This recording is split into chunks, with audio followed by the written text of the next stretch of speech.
Oke, selamat datang kembali di video Ardan Triple Seven Handswire. Kali ini ada servisan bass nih, bass kayaknya custom ya, nggak ada mereknya. Jadi keluhannya bass ini preamnya mati. Preamnya mati, ini pream aslinya, buatan Cina kayaknya ya. Mereknya Ming, Triband Eki.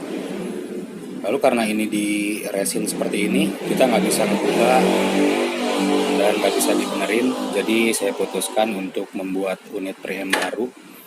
Ini udah selesai dipasang. Oke, ini preamp barunya. Ini saya bikin sendiri. Konfigurasinya ada pen, volume, bass, middle, treble. Langsung mau kita tes. Jadi sebelum kita tes, ini ada beberapa kendala di bass ini. Yang pertama, wiringan dari pembuatnya itu kurang benar.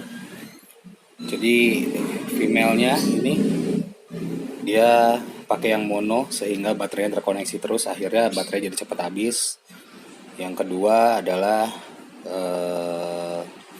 pick up-nya yang dipasang itu adalah di mode split atau coil tap-nya. Jadi akibatnya ini kan pick up-nya humbucker ya. Yang neck-nya nyalanya cuma yang sebelah bawah ini, yang bridge-nya nyalanya cuma sebelah bawah ini, yang ini nggak nyala. Jadi ini semua udah diberesin, langsung kita tes aja suaranya seperti apa.